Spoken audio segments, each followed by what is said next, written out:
Yes. All right. So my name is Danny Jugan. For those of you that don't know me, I will be facilitating your instruction for this course. And this is advanced game design, game development. There's a difference between the two. Make sure everybody's in the right place. Yes. That's fine. So I do have chat open, and if I have awkward pauses in my mid-sentence, it's because I'm trying to read the chat and talk at the same time.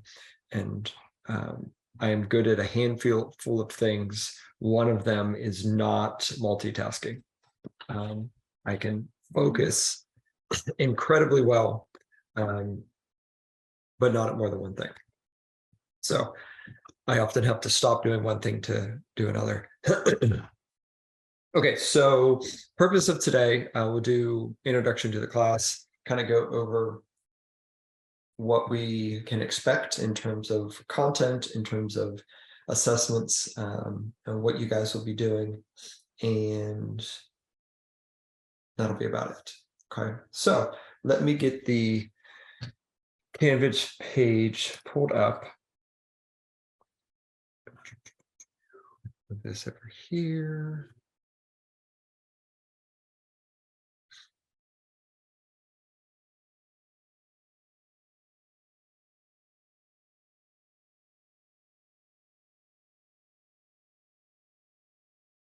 Close that.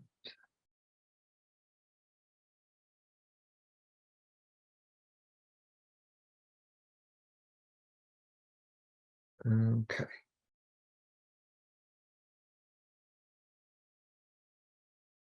Come back soon.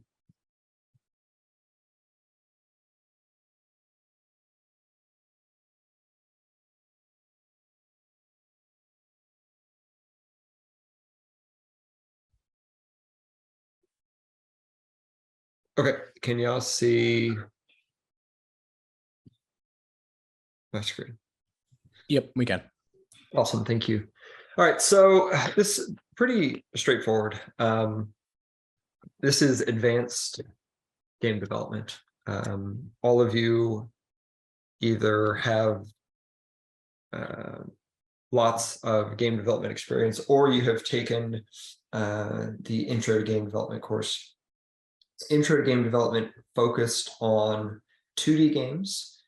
And I know, I believe you used Game Maker, if that's what Dr. Bahaman uses. Is that right? You guys use Game Maker?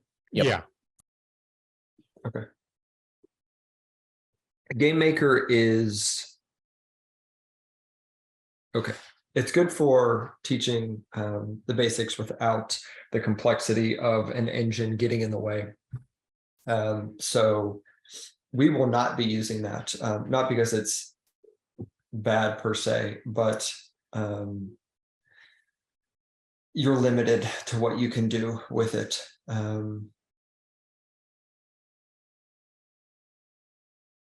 Gotcha. Sorry, I'm reading text. Yeah, Game Maker's not bad, but it's a good introduction to game development. And we'll move on to some more stuff. So we'll be using Unity for this course. Unity is probably the most popular engine, especially for indies. The other choice would be Unreal.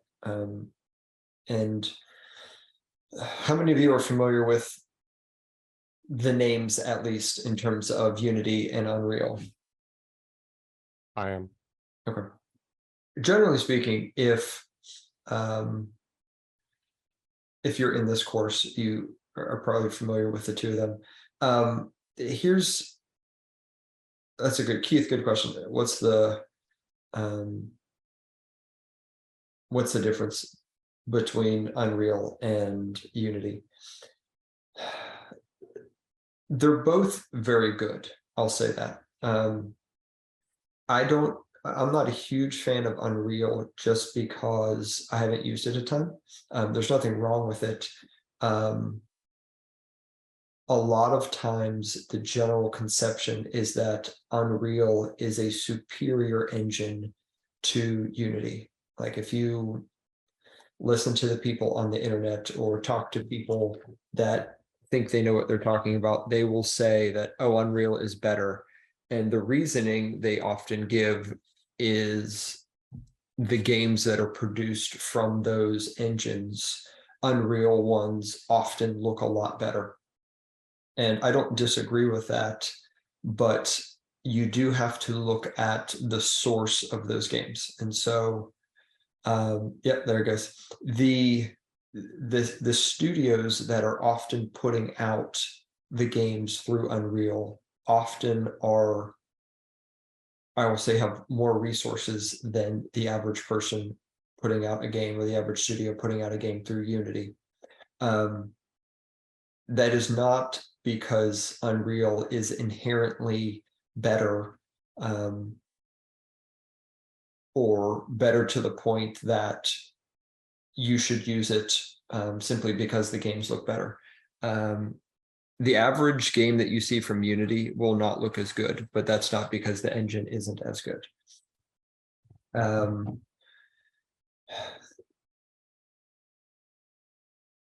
Other differences between the two engines. Unreal uses C++, Unity uses C#. Take that for what it's worth. There are pros and cons to both. Overall, and I've been making games for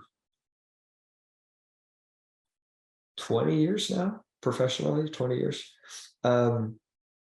I've used a lot of different engines.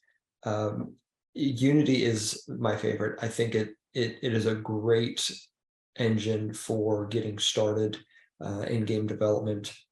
They've got a ton of resources. But long story short, going forward from this class, there's absolutely nothing wrong with Unreal. It's a great engine. Absolutely nothing wrong with Unity. It's a great engine. And there are a handful of other engines out there, but I think the main two, if you are going to pursue game development beyond this course, whether that's as a hobbyist on the side, or whether you want to get into like the indie scene and try to become like a solo developer or start your own indie studio, or whether you want to go straight into the industry, those two engines are really common. AAA studios use both of them, but for the sake of this course, we're going to use Unity. Okay. Questions on that before we get started with the other stuff? Questions on engines and that sort of stuff.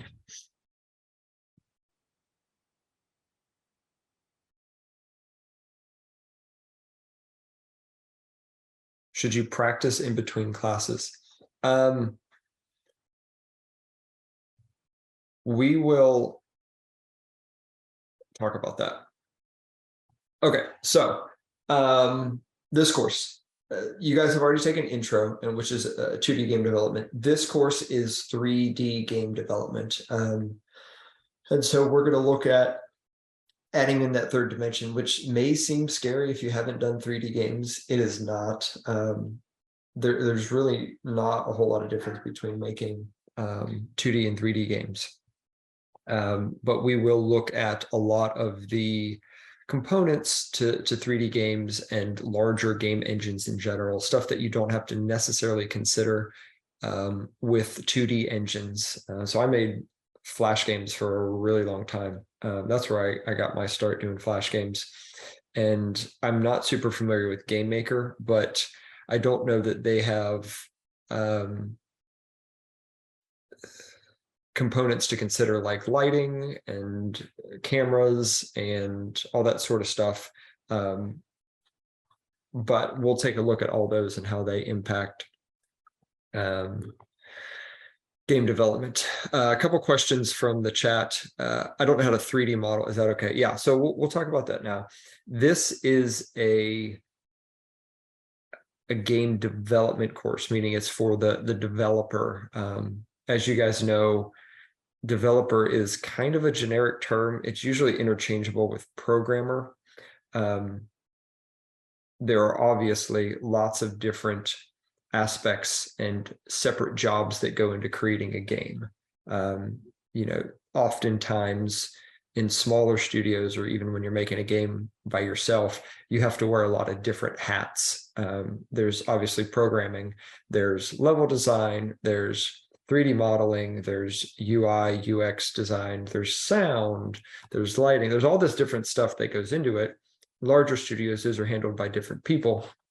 In our course, because you will be making a game yourself, you're going to have to handle all of that. Now, with that said, this is not an art course. I am not going to teach you how to model and texture in this course. It is simply beyond the scope of what we do here. You are not required to know how to do that, nor does it really factor into what we are doing. We will talk about, models and textures, but only in the sense of using them, not in creating them. And so I will get to the specifics to that question, as far as how you handle acquiring assets, if you aren't going to be creating them. I'll talk about that when I talk about your semester project. Okay, so let me get to some of the other questions. Keith, practicing these skills. So essentially, the way I've designed this course is there are no tests, no exams.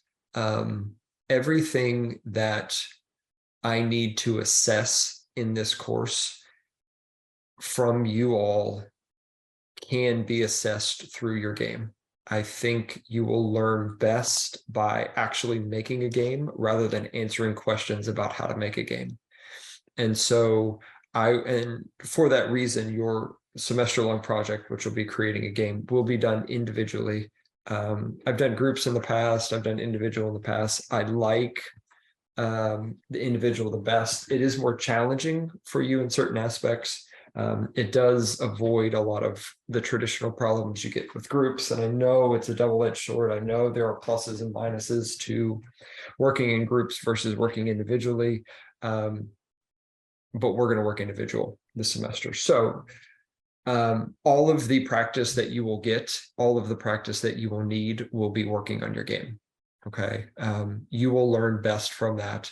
And one of the reasons I like it is because at the end of the semester, you have something that you can take with you forward. You can continue to work on it, where you take a midterm or a final and you're like, okay, I'm done, and you leave it behind and never see it again.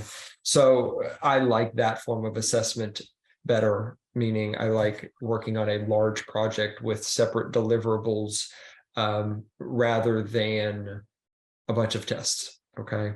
Yes, you will all work individually. We'll talk about the project in just a second. So let's talk about assignments. Essentially, you have your big semester-long project, and you have these 4 homework assignments. Okay, well, this shouldn't be here. Go away. Okay, so here you have essentially 5 things that you're going to turn in over the course of the semester. 4 homework assignments, and then your final project, which you'll turn in. And we'll talk about the final project in detail in just a little bit. But the first 2 are kind of introductory homework assignments. It gets you thinking about 3D games, it gets you thinking about what makes a good game, and it reviews some of the concepts that you probably learned in intro. And so we will review those in just a bit, but I'm trying to give a big picture right now. So these are standalone homework assignments. They're relatively short, less than a page, just getting you warmed up to the idea of creating your own game. Your third homework assignment is going to be your game design document. And this is related to the game that you're going to create this semester. Again, this isn't due for another month. That doesn't mean you're not going to start on your game for another month, but the specifics for what you need won't be due until February 10th. And as we get closer to that date, I will review this. You can click on all of these, and there's templates and specific instructions for what you need here to be relatively straightforward. And then about halfway through the semester, you're going to turn in a milestone presentation, which is showing off the work that you have done so far in your game. This is a recorded video that you're going to take 5 minutes, nothing big. I don't need it super formal, but I need you to kind of walk through and talk like you were giving a presentation. Just record the video and submit it through there. And it's just, here's what I've got so far. This is this is that, this is going to be this, kind of showing off your progress so far. So those are the 4 homework assignments. And then the last thing that you're going to turn in is your final game prototype, which is what you're going to work on throughout the whole semester. Okay, and we'll talk about what you need specifically for that in just a bit. So that leads us to getting into the game project. So let's jump into this document and let's look at what it is that we are going to be creating through the course of the semester. Okay. Questions before we start this on the homework assignments? I saw a really good one by Andrew Pierce in the chat. Do you want me to tell it to you? I can read it. I got it. Thank you. How big should the scope of the prototype be? Okay, so that's a really good question. Small is my answer to that. So generally speaking, I would rather you do a few things well than a bunch of things halfway decent. I am not looking for a large scope game here. I want,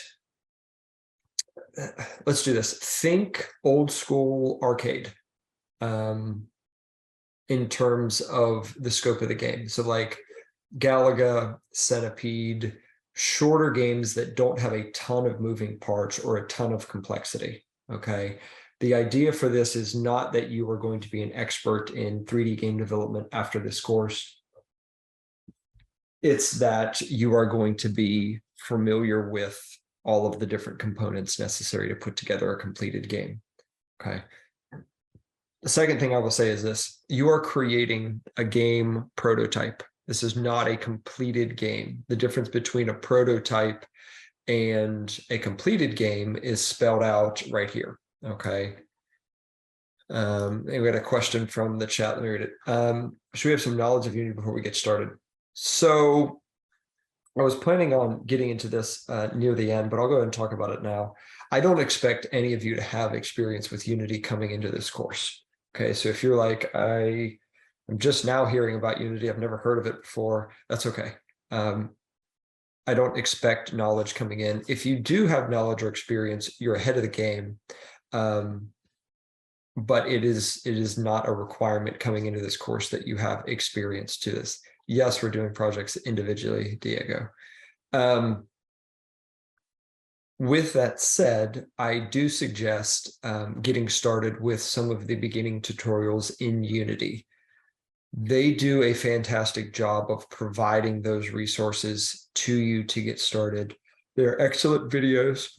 I don't know why I'm yawning. They're excellent videos, and I will show you how to get to them. But if you don't have experience with them, that is where I suggest getting started.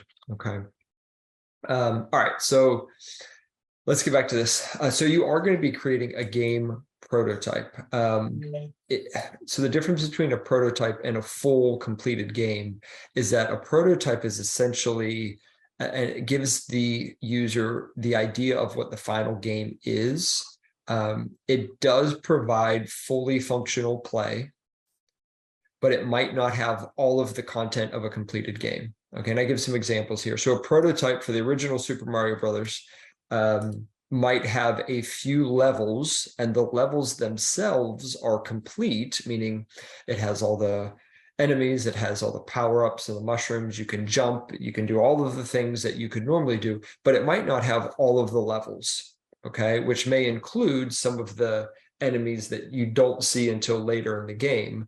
That might not be present, but if you played the first level of Super Mario, you would have a really good idea of what the completed game would be like, even though you haven't been exposed to all of the content in the game. That is what you're going to be creating. So at the end of the semester, you should have a fully functional prototype, but it might not necessarily be 100% complete. Now, if the user played your game, they might not know that it's not 100% complete, meaning there aren't any obviously missing components to the play experience, but they might only be able to play it for 5 or 10 minutes before they run out of content. Does that make sense? What questions do you have on that?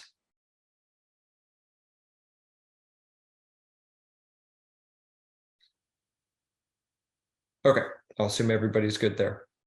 So that is what you're creating. You're creating a game prototype. Let's talk about requirements. I tend to be as hands-off as I can in terms of requirements for the game. I used to have this super detailed rubric that says you have to have this, you have to have this, you have to have this.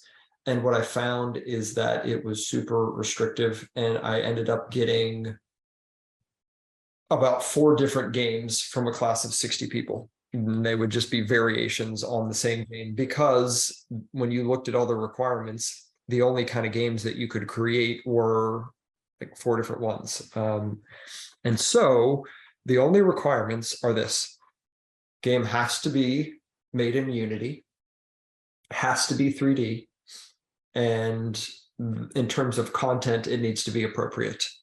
So 99.9% of all of the games I have seen teaching this course and other courses like it are totally fine. If you are concerned whether your idea for a game is appropriate, just ask and I'll tell you yes or no. But if you're not sure, it's probably not okay. Now, with respect to 3D side scroller, yeah, that's totally fine. 3D side scroll is totally fine. What I mean by appropriate content is like if a 10-year-old kid would, or a 12-year-old kid would not be appropriate, or it would not be appropriate to show the content to that type of person, then no, that's not the direction we want to go with this. In terms of game genres, so looking at chat. So when you say cannot copy outright, obviously we're not going to recreate another game, but like, are you talking about using some of the themes or trademarked kind of stuff? So here's the thing. I don't mind if you use branded assets. So if you want to take something from a movie or something like that, normally, I mean, you obviously wouldn't be able to release a game with that content in there. Because this is for educational purposes, that's totally fine. If you want to make a Pokemon type game or use characters from a superhero movie or Marvel or something like that, that's fine. Just understand that it has to be restricted to this course. Like you can't then take the game and release it. Obviously there are copyright and trademark issues that exist, but I'm fine with you using them in an educational setting. Thomas, I'll answer that in just a second. So first-person shooters are fine. Don't make them overly gory or bloody. But as far as game genres, anything goes. You can do a 3D puzzle game. You can do, if you want to do an RPG, that's fine. I warn against it. I've made a handful of RPGs in the past. They will take a long time. They're great. They're a lot of fun. I really enjoy them, but I don't know that it's the best choice to try to tackle in a semester. If you have game development experience and you know what you're doing, and you really, really want to do it, I won't tell you not to. Just know that it's difficult. Can we do a 3D environment using 2D sprites similar to Doom? Yes, but that's going to be a lot of work. You're better off, and it's way easier just to do 3D. assets in a 3D environment. Do I talk about the, okay, we'll get to this in just a second. A couple of you guys asked questions. I see them. I will get to them in just a minute. If I don't, just ask them again. Okay. Any specific questions on the game requirements? We'll talk about asset store and using assets in just a minute, but any questions on this before I move on?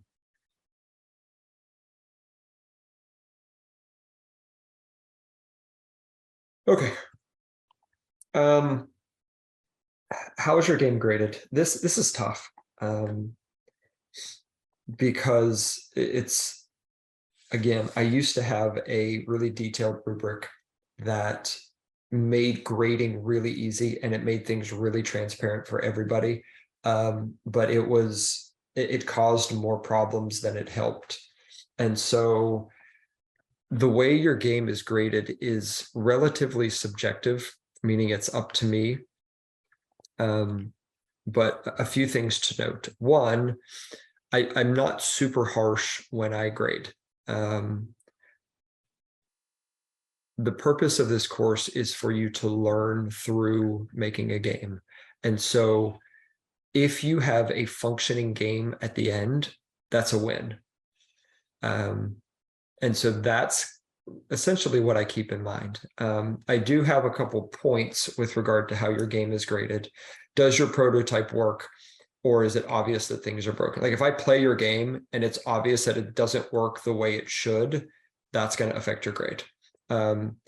If I play your game and it's obvious that things are missing, that's going to affect your grade. Okay. 2, does your prototype resemble the design document, or did you skew wildly from it? It's okay for your game to evolve and change over time from your original game design document. That's normal, that's common, that's good for your game to change slightly, but it should not skew wildly. Meaning, if you turned in a game design document that said, I'm going to make a 3D side scroller or a 3D platformer, and I open it up and it's actually a 3D puzzle game and there's no platforming, that's a problem. And that's going to affect your grade. But if it's a variation on what you had originally proposed, that's fine.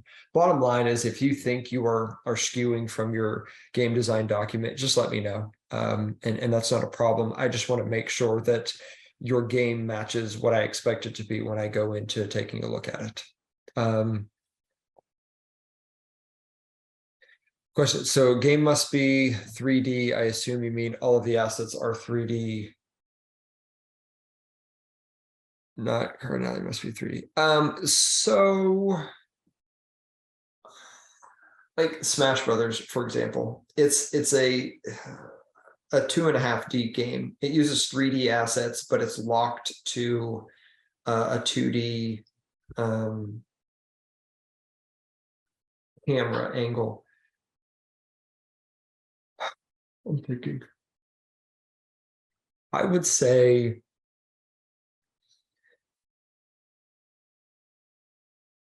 that's fine if you're using 3D assets. 2.5D is okay.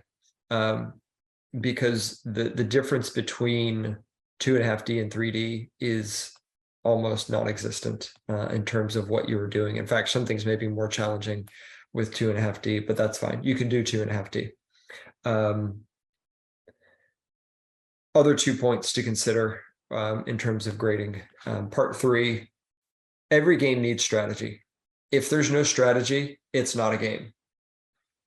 So you need to have some elements of strategy to your game. So if you make a war game, it's not actually a game because it's all luck. So there needs to be some elements of strategy, some elements of the user having an impact on the outcome of the game. It's kind of a no-brainer, but I have to put it in there because every now and then I get some weird stuff. Last thing, is your prototype fun, enjoyable, challenging?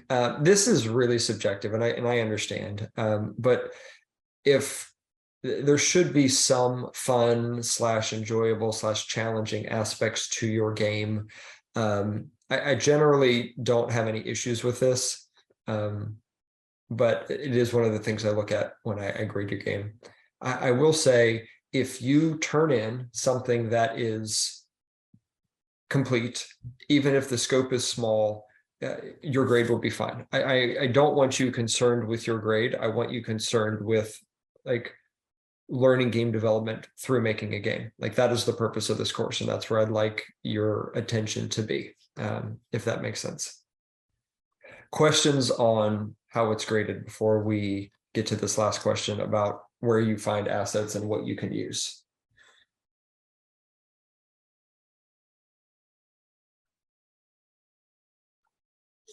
Okay, so here is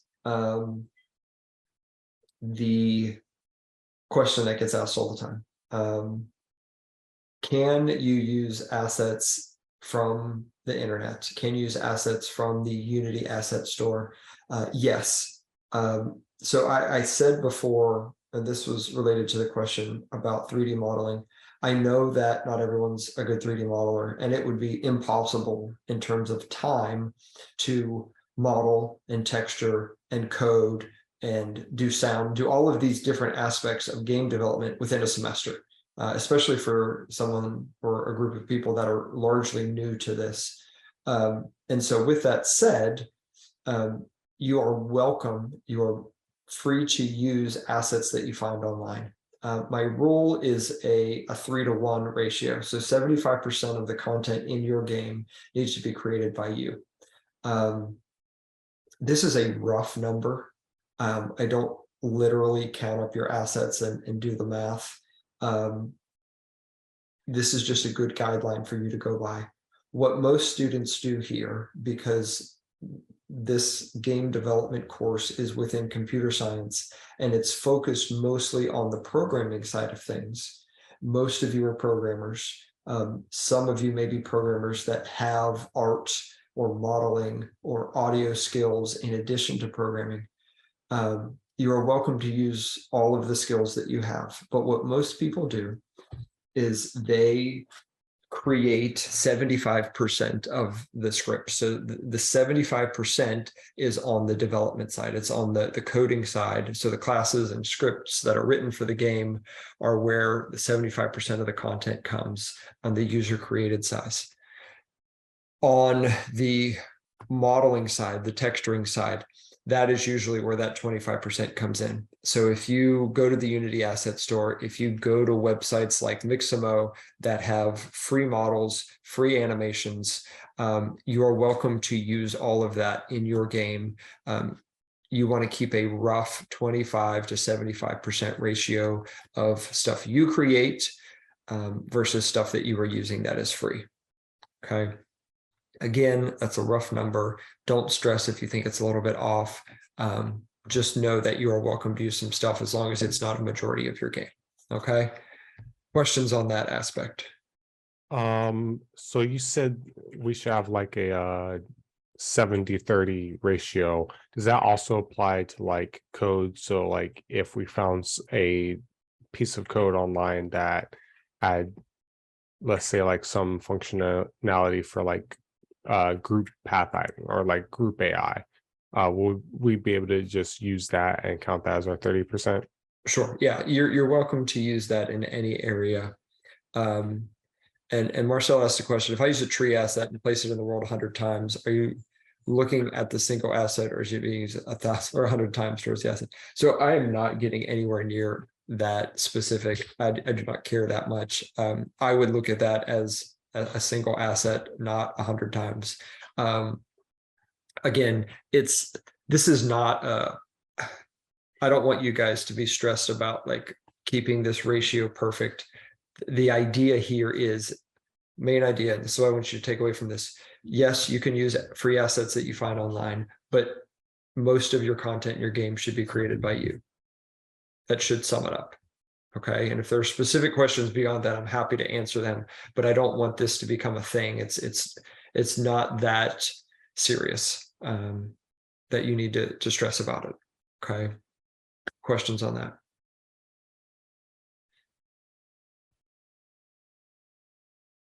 Okay.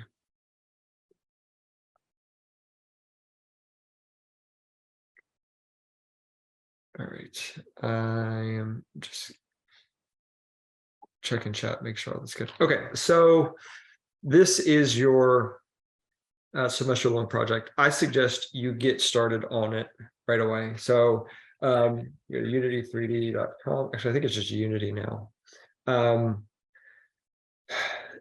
If you haven't created a free account, create one.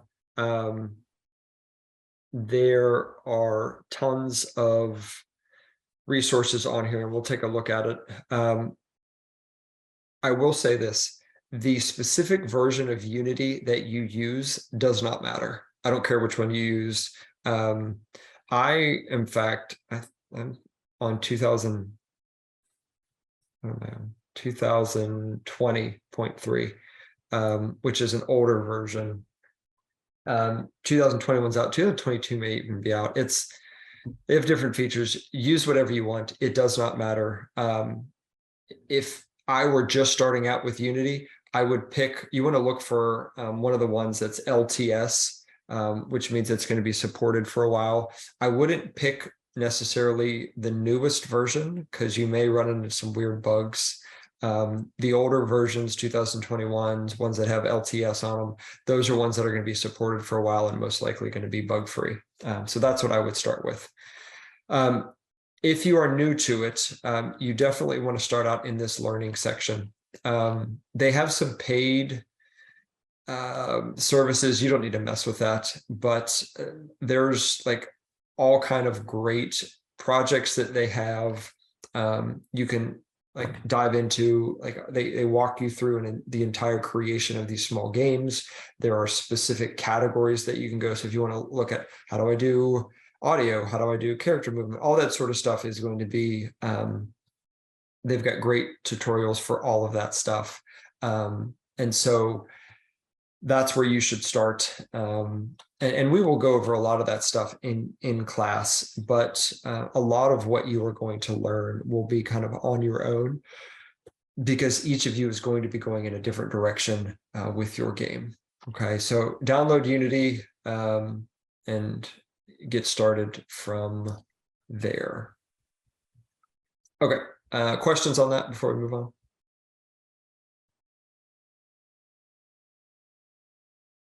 Okay. So in Canvas, if you go to the module section, this is where we are going to kind of run through the content of this course. So there's a course introduction. That's what we've kind of gone through already. We've done the game project requirement. And then you can see the course itself is divided up into a handful of topics. And these we will go through in class. So when we meet on Tuesdays and Thursdays, this is what we will go through.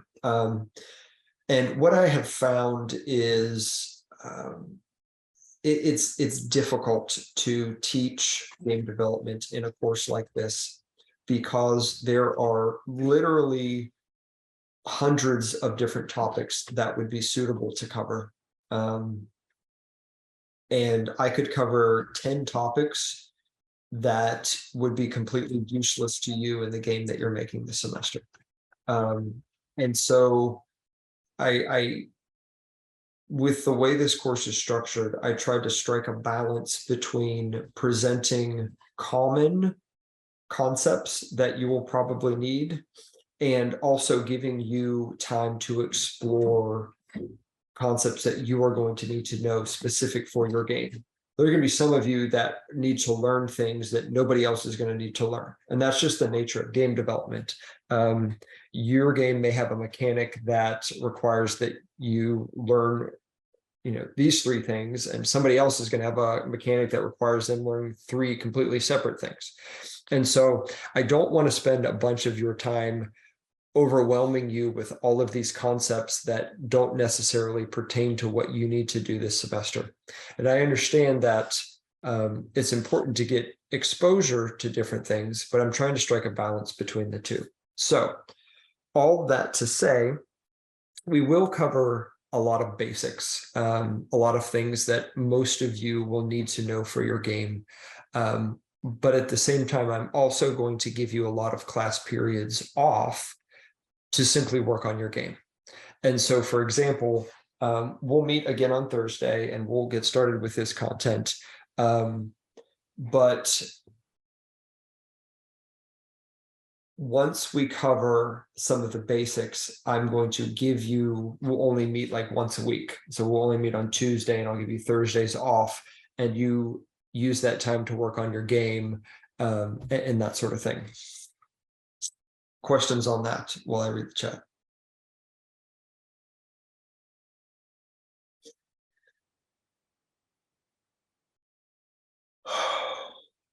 All right. Keith asked a question. So what makes gaming industry so hard yet fulfilling in comparison to any other tech industry? So I haven't done a ton outside of game development. Here's what I'll say. Game development is a roller coaster. It's incredibly difficult, incredibly rewarding. I'm obviously still doing it after 20 years, and I enjoy it so much that I teach courses on it. Creating is a lot of fun. And you'll probably hear me say this a lot. I say it a lot in the other courses that I teach. The skill that you need to be good at game development is grit. It's not intelligence. It's not logic or math skills. It's no particular skill. It's more of a character trait and a maturity that will make you a good game developer. All of you will hit a brick wall at some point. All of you will get to a point where working on your game isn't super fun. And it comes in waves. There are times where I'm getting ready to start a new feature in a game, and it's really exciting. Like I'm sitting down and I'm working on it. And there are times where I'm in the middle of adding a feature and I'm at the point where I'm doing a ton of just like either data entry, or I've hit a bug that I can't seem to find, or I'm getting all these bug reports where people are saying, hey, this is happening, and I'm trying to reproduce it and I can't get it. And there are times where it's super fun and super rewarding, and there are times when it's just tough. If you can get through those tough times and not give up, because I've seen a lot of people give up when it's not fun anymore, I promise it's worth it in the end. Don't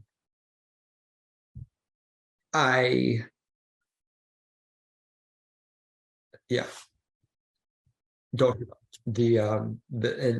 With regard to the question about skills transferring to other areas, I often joke with my kids when they say, what'd you do today? What'd you add to the game today? I said, I really just solved problems all day.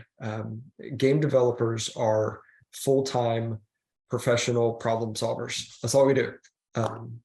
And so the skills that you will develop making games will transfer not just to other tech areas, but to life in general. You will be better at solving problems because that's all you do all day. And it is a lot of fun. And making games is really rewarding. Watching people get to play your games or showing off what you have when you're done. I will say it's way cooler to sit down like after you finished a game and have people play it. It's way cooler than be like, check out this cool spreadsheet I made. People don't typically get super excited about spreadsheets. I do, I like spreadsheets, but you know what I mean? It's like, I made this cool scheduling program. Like that's awesome for you versus a game. I don't know. I just think it's different. And so, yeah, you will be better at problem solving, and you will be better at doing things because they need to get done, not just because they're always fun. And that is super important. That will help you in life way more than anything else. But it is also really cool to have a game when you're done. So, all right, let me check chat and see if I missed anything. Yeah, we have Madden players. You're not allowed to be a Madden player, Thomas. But I appreciate that you've checked out Access Football.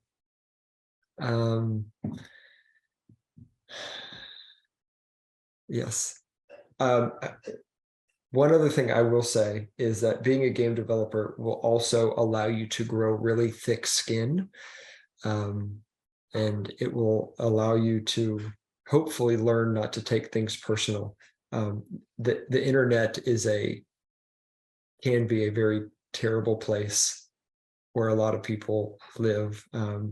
All of you know that, but when anonymous people play the things that you have poured hours and hours and days and years into, and they reduce it to a handful of comments that you wouldn't repeat in front of your mother, we'll just say it's an opportunity for character development. So we'll leave it at that. Okay, so I don't know if I would go that far unless you're talking about drinking coffee, because that is also a real thing with game development. Although I'm getting beyond that, and after about 20 years, I don't. I forget what I was doing. I had this was 2 weeks ago. I released a patch on Xbox, and there's a weird issue with Xbox One S that the X doesn't have, that if you have two cameras active in a scene, the S can't handle it. It freaks out. And I forgot, through a long series of file transfers, I overrode one of the scene files and released this patch, and it broke the game for everybody that had an Xbox Series S or an Xbox One S. And I had to go figure out what happened. And it was late because I have a hard time sleeping if I know like the game is broken for people that have paid for it. And so I went in and talked to my wife afterwards, and I'm like, I can't stay up late and do this anymore. I'm getting old. And we laughed about it. So no more late nights with coffee for me anymore. I keep coffee to morning. So yeah, you can check it out. I'm working on the mobile version right now. Should hopefully be out in a week or so, but got weird bugs that I'm trying to fix. Red Bull, yes, don't drink Red Bull. Just get good sleep and then code while you're when you're awake. So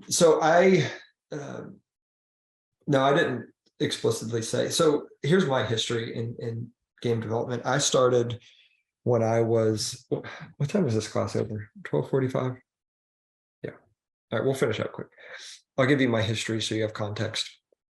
I started making games. I made my first game when I was a senior in high school. And I made it in Flash. I told you I did Flash games for a while. I did Flash games for about 10 years. And then around that time, Flash was getting not used anymore because it had some security issues. I think Apple killed it. I don't know exactly what happened, but there were issues with security in the Flash player. And I had made like 20 different Flash games, anything from puzzle to sports games to RPGs to like random arcade games. Security issues, that's what it was. And the way that I would, and I did it professionally, like I would make a game and then sell them to online Flash game portals like Newgrounds and Arbor Games and Congregate. There were a bunch back in the day, but it's been like 10 years since I've looked at them, so I don't know Longa. I don't know that one. Yeah, it was the games that you used to play in high school when you should have been working on the computer, but you were playing games instead. Those are the games I made. Yeah, is Armor Games not a thing anymore? Did they close down? Oh, that's who I used to sell most of my games to. They would essentially Addicting Games was another one. Miniclip was another one. Miniclip's done. Wow, that's so sad. But I did that for a long time. And then Flash died, and so I was like, what do I do now? And I enjoy I really enjoy making games. And so I had to shift. And at that point, I had been coding in ActionScript, which is Flash's language, for a long time. And I was like, well, I need to go to a new engine. And so I picked Unity as the engine I picked. And I'd never coded in C# before. I had done Java, and C# is almost identical to Java. And so C# is Unity's programming language. Although when I started, you could choose between 3 different ones. That was way back in like 2013. So I learned C#, which if you know Java, you know C#. So it's not a big deal there. And I had made a football game in Flash called Axis Football. And it was a top-down 2D football game. And I had made a bunch of RPGs too. Excuse me. And I thought, well, I had made like 5 different RPGs. And I was like, I don't know that making an RPG is the best game to do when I'm trying to learn an engine. And so I thought, you know what, I'll recreate this 2D football game I made, and I'll recreate it as a 3D game, kind of like Madden. And so I started out, and I started that back in 2013, and I released it on Steam a couple years later. I think in 2015, I released it on Steam. It was awful. Don't play it. It's terrible. And after I released it, I switched and made a 3D puzzle game in Unity called Meld. It's on Steam. It's good, but nobody played it. And then after that, people really started to get interested in Axis Football. And so at the time, I was planning a massive single player offline RPG. And I had the choice, like Axis Football was getting a lot of attention. And I kind of wanted to make an RPG, but I ended up sticking with Axis Football, and it's been, I don't know how many years since. It's just gotten bigger and bigger. And so that is a game that I'm working on currently. It's on Steam, Xbox, PlayStation, and mobile. The mobile version is really old. We haven't done a mobile version in like 4 years, and so we're working on a new one. I may go back to an RPG. I love RPGs, which is really weird. Like sports games and RPGs are very, very different. But I enjoy both of them. I don't know if I'll ever go back to an RPG. Axis Football is continuing to grow, and probably as long as it grows, I will keep giving it my attention. I'm the only one working on it, and so it's not like I can just leave the other people to do it. But yeah, that's the current situation. We will look at it a good bit in this class. I'll show you how I do a lot of different things in there. And if you take the AI course, if I teach the AI course face-to-face or in a class like this, we look at a lot of stuff in there because there's a ton of AI there. Have I ever used RPG Maker? No, I don't know what that is. Is that like a game maker for dummies kind of thing?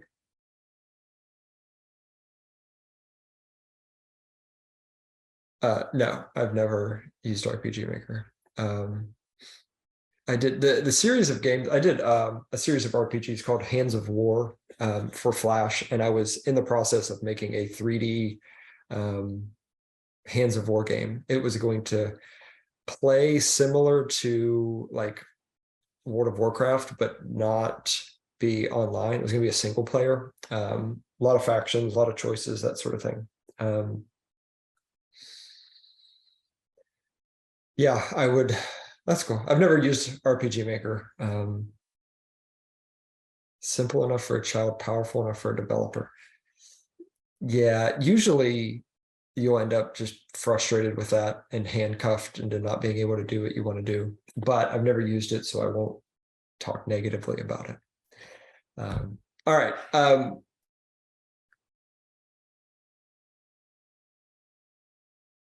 I'm reading chat. Hold on.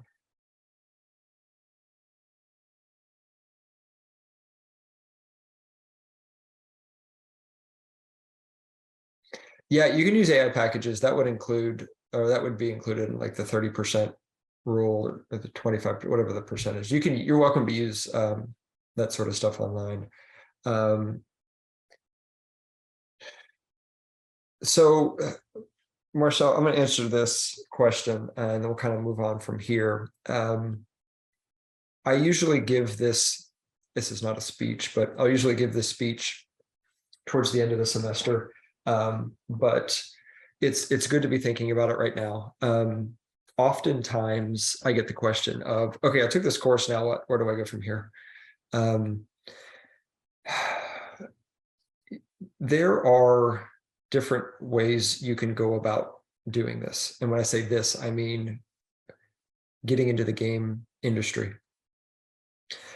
You can do, I'll say, the hard route, which is trying to work for a big time development studio.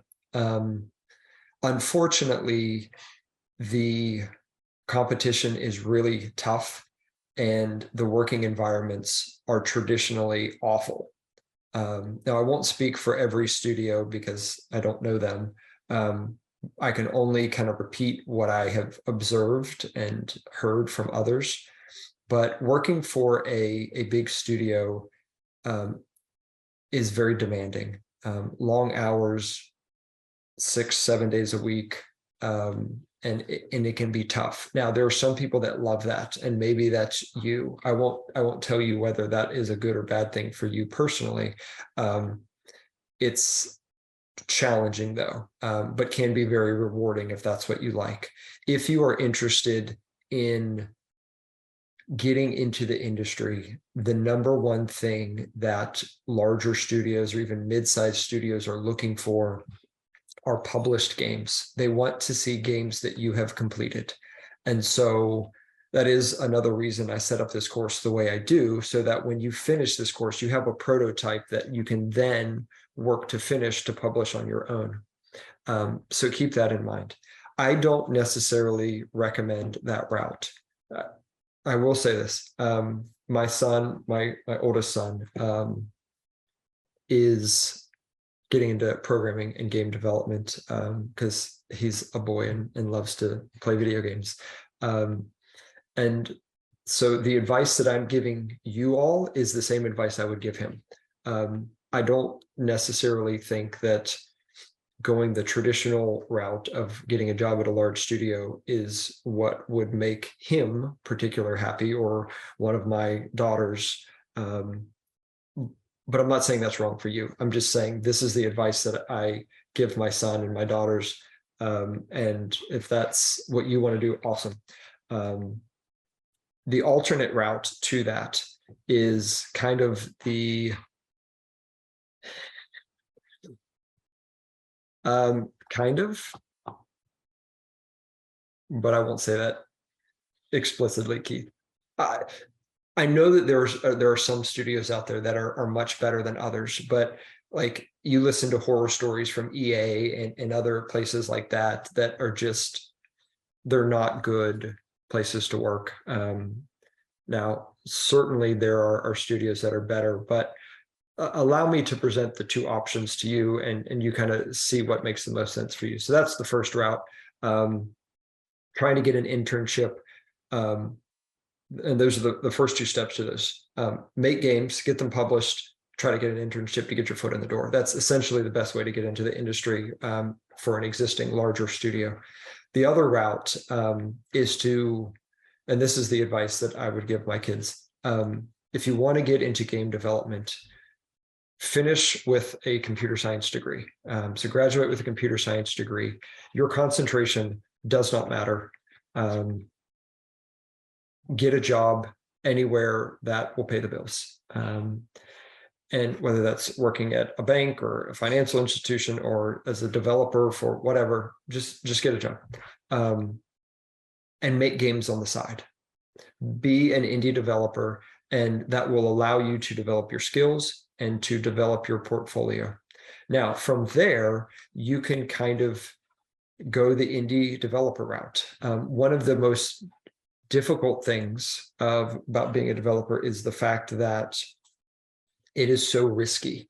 There are so many games, and it's easy for your game to get lost in the shuffle. I've had it happen to me. I talked about Meld, that puzzle game. It's exactly what happened to that one. Objectively, it's a good game.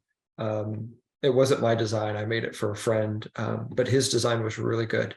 And it's a really innovative puzzle game with a lot of cool mechanics to it, but it got lost in the shuffle.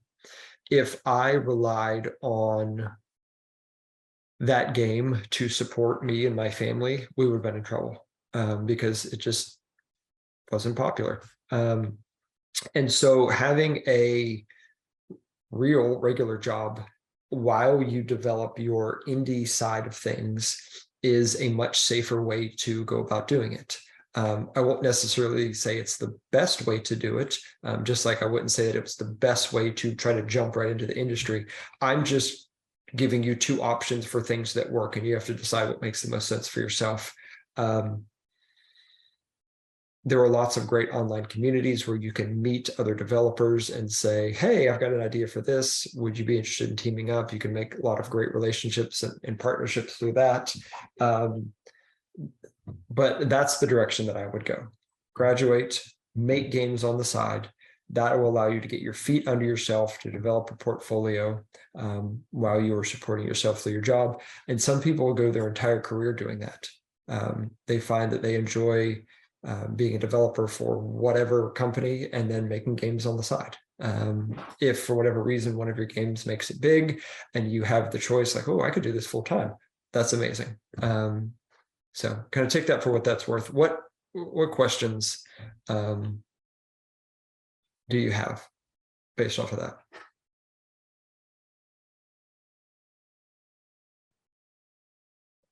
And again, you feel free to talk. You don't have to type everything.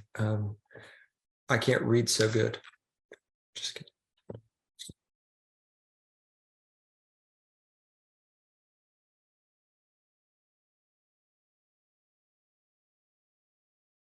And you may be muted if you're, I see people talking. I don't know if you're talking to me or talking to your computer. Sometimes I talk to my computer. Or talking to someone in the room. But if you're talking to me, you're muted. Okay. Yeah, I don't know if I cut someone else off. I apologize. But I was actually more interested in like just a couple of parts of game development, like level design, say, as opposed to like making an entire game from scratch. That's why I was more interested in going into like the AAA route, so I could like kind of focus on like that area that I'm interested in. Yeah, what would you say about that? That's a great question. And it's very common. A lot of people have an area that they really like, that they'd like to get into. Generally speaking, nobody hires a level developer at a medium or large studio out of the blue. Right. And nobody is solely a level developer or a level designer. Usually level designers have a background in creating games or something like that. And so if you're interested in working for a larger studio as a level designer or as an audio engineer or as a tester or whatever it is, you have to get your foot in the door by being like, here's a full game that I made, and let me show off the level designs in it. That's typically how it works. Nobody goes in and gets hired as a specific without having created full games on their own. There are obviously exceptions, and I'm sure there are people that can say they've done it differently, but that's generally the way it works. Kenneth, do I have a job right now or solely making video games? I'm teaching, aren't I? It's my job. Does this not count? No, I teach because I enjoy it. This used to be my real job. I don't know. It's hard to say. We'll say this. I probably spend more time teaching than I do working on games. My full-time job, and I said this in another class this morning, my full-time job is a dad, which is why I love making games and I love teaching, because it gives me the flexibility to do that. But the games are doing well, and I enjoy teaching. So that is my situation, if that answered your question. And thank you for answering my question as well. That's really helpful. Definitely happy to do it. All right. Well, I will open it up for questions in just a second, but I think that pretty much covers it. So we will meet on Thursday. We will get into kind of these topic outlines where we'll look at a couple of these things. And these will cover the basics. We will get to a point where we will only meet on a Tuesday, and I'll give you Thursdays off. I didn't say this before, but attendance is not required. If you don't feel like you need to come to class, don't come. That's fine. These will be recorded and posted to Canvas, so you will have access to reviewing them and looking at them if you want to go back and see what we covered. But being in class gives you the opportunity to ask questions and do all that sort of good stuff. But yeah, that's it for today. What questions can I answer as we wrap up? I just had a quick question about sort of what we're going to cover in the classes. Like, are they just going to be lectures on Unity? And then I also had another question on, are there going to be any sort of office hours or anything like that? Yeah, so I'm looking at my TA list. We do not have a TA for this course, so I'm it. Yeah, I'll hold office hours. Typically, they'll be on, I think it might be right before this class. I've got to see. Yeah, I will hold office hours.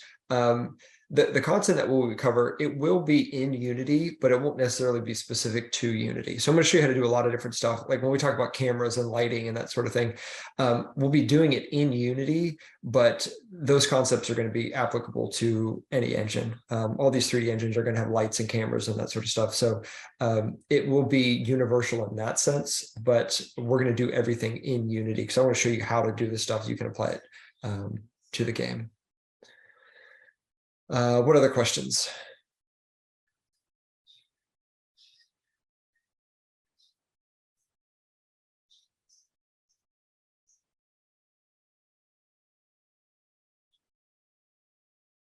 In terms of indie development, how did you get music art as you needed to commission them?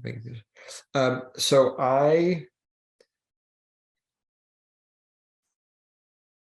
when I first started out, I'm thinking, I did most everything myself. I cannot model.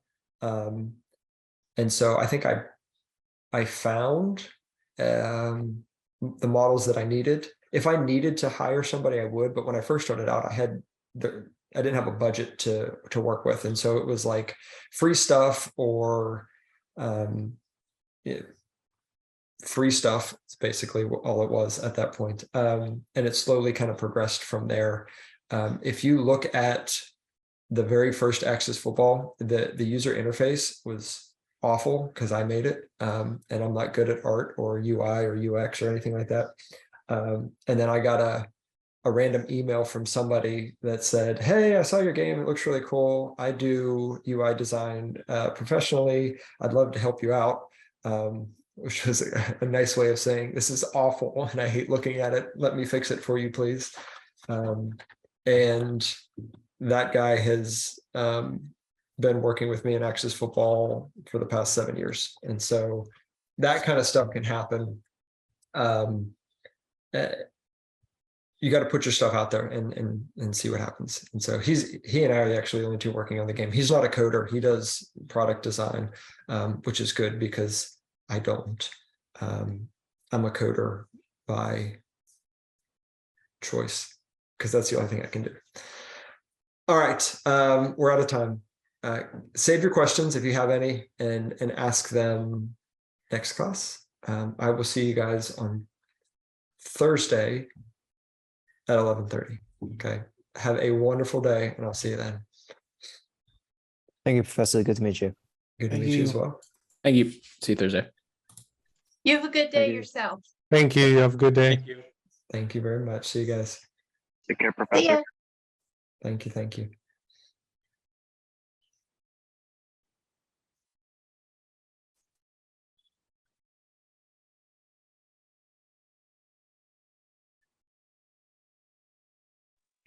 Hey, Professor. I had a question that didn't pertain to necessarily the whole class.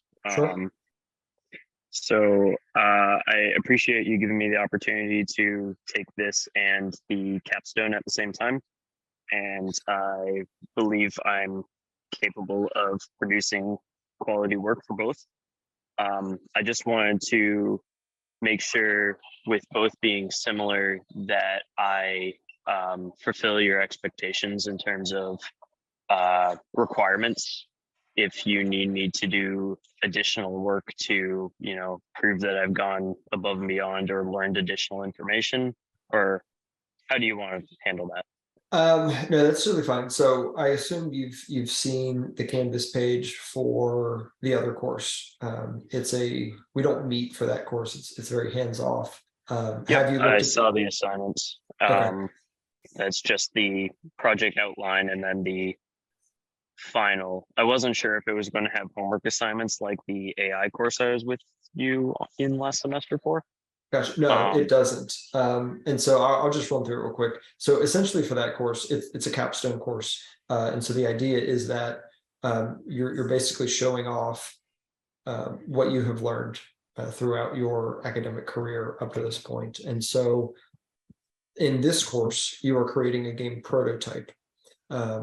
In that course, you are creating a completed game. And again, the scope doesn't need to be large, but it needs to be complete in the sense that a prototype isn't. And so you'll be creating two separate games. They can be similar, but they need to be separate. You can't use the same one for both. Absolutely, yeah. But yeah, no, there's nothing.